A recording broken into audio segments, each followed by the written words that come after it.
the truths and the lies I tell myself before I start a poem. I'm starting this with full intentions and a clear mind. I know what this will be about. I'm confident. I'll stay on topic. We gonna finish this one. Something is better than nothing. I'm gonna remember that line. I'm gonna remember that prompt. If I start on a napkin, I'm gonna put it in my phone later. That's a bar. I don't care if it's going to be good. It will always be good enough to me. I am not my poems. The scores don't define me. I think I need help. Maybe a blunt will help. I know what I'm doing. If I listen hard enough, the words will come to me. I know what needs to be heard. My ancestors will tell me, and I've got ears for listening. Second guessing is for the weak. If you so born and bred, why is this so hard? Maybe you weren't made for this. You an imposter. You got this. The words come from a hand, not my heart. That way, if they don't make sense, I am not responsible. Is this story worthy enough to tell? I mean, am I ready for this? Because all my stories ain't worth telling, and some things you gotta keep to yourself. It's not real if I don't start in ink. We not gonna bleed in this. My blood probably bleed black or blue. Don't need to mutilate myself to be a masterpiece.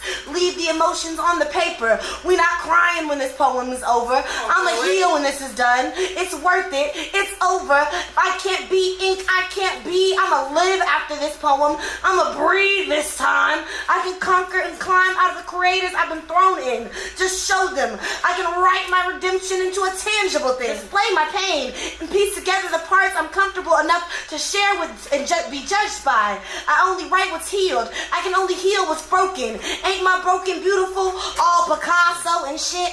Stained glass and mosaic. I can't measure my worth on a scale of 1 to 10. Only the audience can do that. So y'all, tell me if the poem is worth it. If you could tell the difference between the truths and the lies in the poem is a 10, ain't it, y'all? Yeah.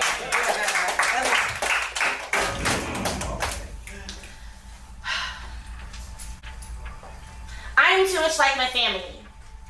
Like my father, anger misplaced and misinterpreted. My mother, timid in all the wrong situations. I'm a cousin, anxious, moving, and headstrong. I am like my brother, dancing around the glass, poking from under the carpet. I am too much like my family. My mother says, I am like punishments for all my father's past mistakes. Reckless, untamed, uncharted, we are too much like each other, and like attractions will always repel. My mother says, we drink like fish. I told her, fish, just call it breathing. She wonders why we smoke like steam trains, but trains, just call it running, call it moving, call it making it day by day. I am the untold stories ingrained into my cranium, only as worse as we can imagine them. Perception tells more than the truth. My grandmother says to me, I am like my mother in the face. I seem to be losing more of that these days. Unlike I am my niece in the face, I pray the child never leaves the both of us. I am the things that scares them the most. My mother, my father, my brother, my brother, my brother. My brother does most of praying for me than all of them. So close to the genocide, he is the only hope of our lineage. Remembering who we are, my family is like a smile for so hard you believe it. My family is a smile for so hard they believe it. It's hard to talk about your ugly in between your grins. My mother says, lights get out a multitude of sins in my family. My family has always made sure to look good under the spotlight. I am a collage of all my family's favorite secrets, infamous or honorary. I am a hodgepodge of all the unsaid. My suicide attempt, my brother's anxiety, my father's first marriage, the history burrowed in my uncle's throat, my suicide attempts, my mother's origin, the stories of women being molested in my family, the stories of how we all die in this family. The older you get, you learn that addicts die from heart attacks, and that's why the men in our family never live to see their children. Pneumonia is just another word for AIDS. So we poured the blood of the lamb over our firstborns and left the rest to perish. I am a bomb, messy, uncontrollable, and destructive, and I'm not sure how to deactivate generational bombs. I'm the thing that scares them the most. All the parts we hate about ourselves, and all the parts we love the most about each other. A mosaic mountain of memories we try to keep from the sunlight. A porcelain statue broken framed. A second generation American who knows not where they came from. I am too much like my family.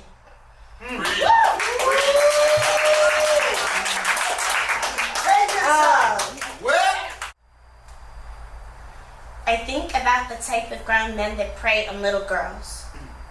The type that is dangerous. Smile. Never too much callus on his hands.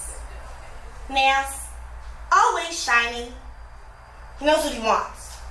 Got an itch only little girls can fix, ignites fires in the minds of the weak, sells a dream for satisfaction, robs young girls of our worth, tells us we are meant to be fucked and forgotten, bitched and belittled, that the best parts of ourselves is the bump and grind, and everything after that is disposable.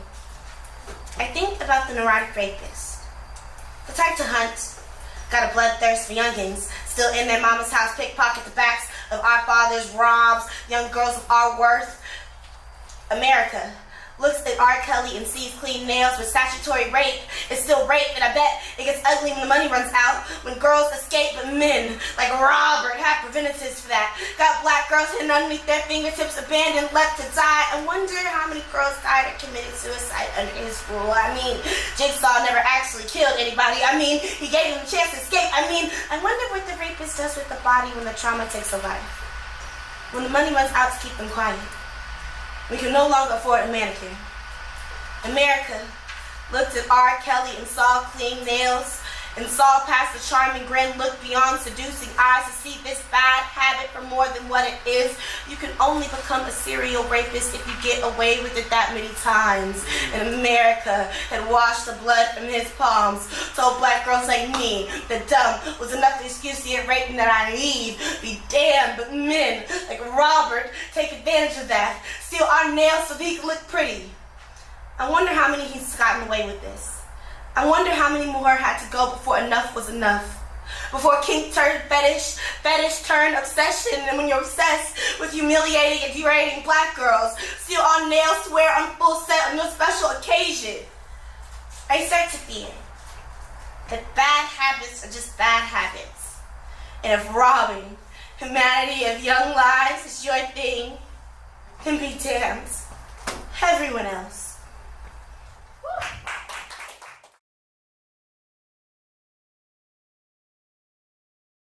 My kids ask me how do they heal. They come to me, hands torn, heart shattered pens, ready to suture their scars. I explain. Healing starts on the page, moves to the stage, and ends it yourself. I'm still learning to grasp that concept. See how I turn my demons powder so I can swallow them wholly. Trauma hurts less in a metaphor. Sickness doesn't sting in a simile. Slicing my palms to bleed onto paper makes my story more tangible. Spitting on a stage can make the grief stop. See me still spitting poems, hurt, tired, pissed, angry, worthless, lost, invisible. Still birthing movements to be excluded out of them. Breaching my body for people who never deserve the taste of my blood on their skin. Still searching for serenity in the static of the microphones. I cannot teach my children to heal when I am so quick to pick my scabs. You can only read word scab before it turns scar and the spotlight ain't skin cream. K. Olivera away my history. Like justice can occur at a coffee shop or a bookstore or a nightclub. Like an audience can validate my experience. Restore the last parts of me that are no longer poet and still human. So when my kids ask me how they can heal, I tell them to write. Like you've been mute too long and it's time for them to hear you. Like ink is the only thing keeping your veins flowing. Like it's the last thing you'll leave in this world. Because wars are only won with armies and then drafts. Be a soldier. Spill all of yourself into a piece knowing you have nothing left. Find contentment in that. To know that a poem can't mend your mind. Can't stop the tears from flooding, so bottle that shit. Sell it on Amazon. It must be gold the way they tripping over this. Scream with a heavy heart and cloudy head. Screaming stops the thinking, and if we cannot hear our own thoughts, they cannot make us miserable. Healing is a masochist game. It's breaking yourself over and over and over again so that this time your foundation will sit right, throwing rocks at your tranquility for a good performance and finding solace in the cut crimson stain left on your fingertips. It's gaslighting all of the acrimony boiling in the back of my larynx. Spitting out the acid to smile. It's doing the one thing I know how to do. Give my everything and leave nothing but myself. Know that I have worth in that. fighting until you black out and your fists are swinging on their own. It's losing, looking at all of the destruction, soaking in the stench of the turmoil, showing the world your scars, unafraid of opening them again.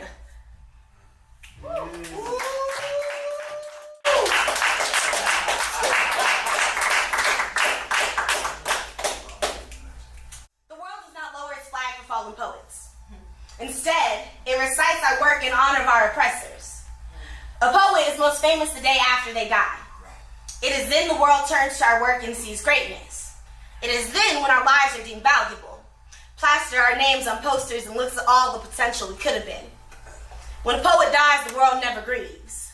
When a poet passes, their community can give a rat's ass about the poet's work. The community remembers all the things that came with that. Us poets just want to hear their smile, to see their smile, to hear their laugh. Remembers all the soiled sin sown into their performance. How we celebrated afterwards, picked up all the pieces of our broken and called it art. We remember all the stories behind the art poems. Are just cries for help we masquerade to make easier. All of our secrets are told between these lines. Poets call it a coping mechanism. Therapists call it minimalizing. Society calls it creative license, and act surprised when the catastrophe comes. The best way to keep a secret is to tell it on a stage. The audience will be caught up in the empathy of it all. What happens when a poet cries wolf one too many times? Gets more comfortable telling their audience their trauma instead of a doctor. Trafficking, more tragedy than resolution. Poets never stop screaming for help. The audience just stops listening. The community gets tired of hearing the same sad song, but poets die on hills who want to commemorate while they're gone rather than combat while they're still living.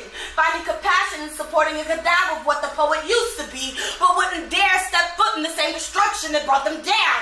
When I die, seal all my poems in a vault and make them confidential.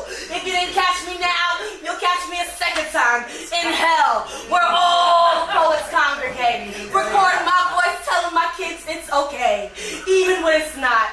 So it's like I'm sitting with them right there. When I die, take my ashes and turn them into ink. Show them the true worth of this body. And when they try to maneuver it to something more, stop them. Remind them that I came to this world born a being and left a poet. The world does not take a moment of silence for poets who have moved on to the next life. So tell me, when the poet that passes is one we call our own, does social media serve justice as a burial site? We are queer church kids. The gay choir director and lesbian youth leader. We are sinners burning in pews and heads laid down after every Sunday service. Conversion camps, prayer lines, and holy oil. We are the queer church kids. Kissing under covers during church lock-ins and intertwined fingers during communion. We had to find holy on our own. Rewrite the scripture so that queer could go to heaven, because all my God taught me was hate, condemnation, and burn, and the we were all wrong. Like the girl who doesn't know she's a girl, like the boy who doesn't know he's a boy yet, used to sit next to me every Sunday. Our bodies radiating a sin only skin can commit. Our prayers anything but polite. A plea for transformation, change, assimilation, for anything but the love we crave. Like the girl who doesn't know she's a girl yet, used to wipe my tears, snicker as we exchange guilty secrets, because we too could only understand the lies we live on the outside. I remember on Thanksgiving how we came together, we three church queer, and said, I am grateful to have you. Friend, when they all see us Judas, betrayal of flesh and blood, but church can make you new again. Just get baptized in water can save you. Just pray a little more. Have a mustard seed faith that can grow into bushes and rainbow. Promise that he won't drown out my impure. But God, Allah,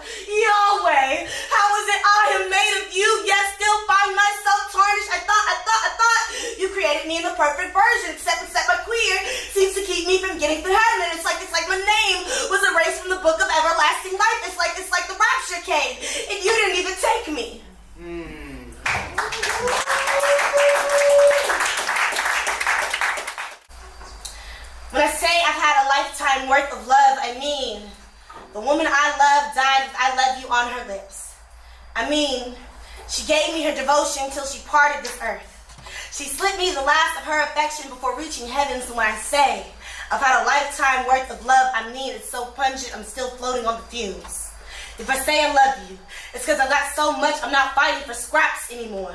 I say I love you because my fiance is still saturating me with tenderness. I love you is breaking barricades behind my teeth, leaping out my larynx and landing in the laps of loved ones, escaping my esophagus to eradicate the odds of anguish, even when I don't want to.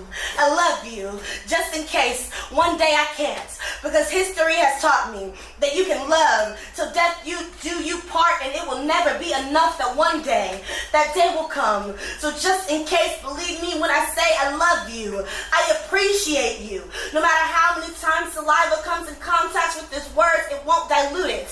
I do not need you here. I want you here. I do not need your love because I've got so much of mine and I want to share it with you.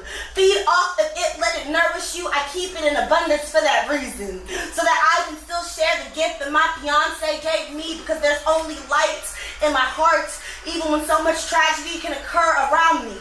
When my tears drown me in sleep at night, love is the only thing that cradles me. I love you. Bring solace to my heart.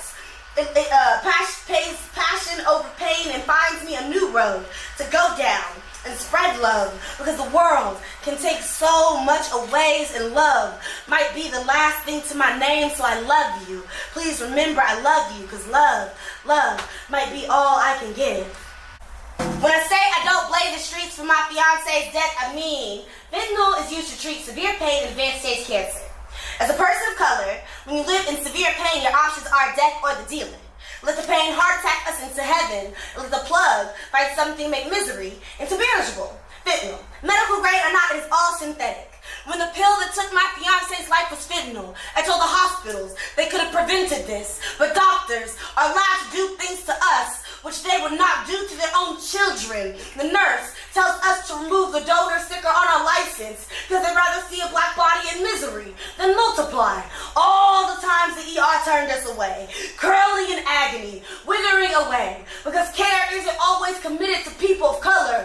When the white anesthesiologist puts fentanyl in my anesthesia, I do not wake up. They send me home regardless. You think my mother would have ruptured the ground beneath us, but this is the only help that has ever been offered.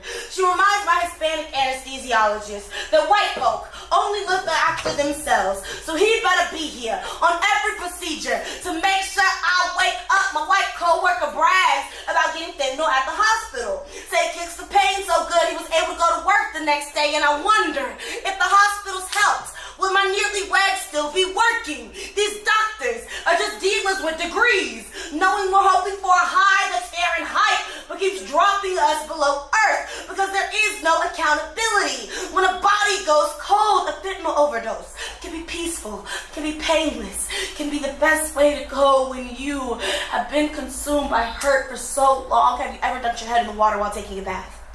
Let the piece of absolute nothing consume you, just water.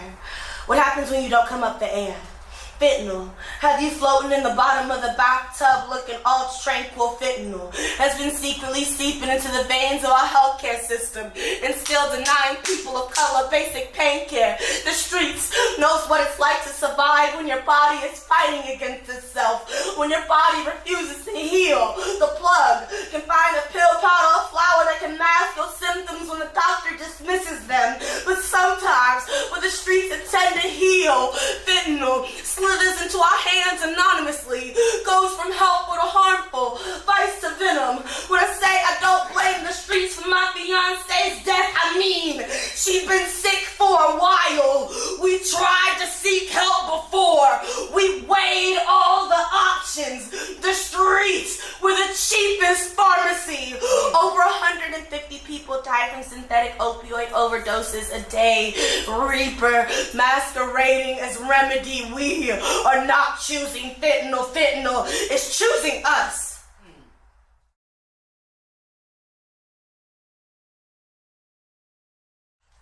Doesn't everybody talk to inanimate objects? Or is that just me? No, I feel like we all do. Especially when I can't find something, I'm like, listen, I know I said some mean things before, but like I need you now. And I believe in you. Like I know you will show up. Anyway, alright, poems.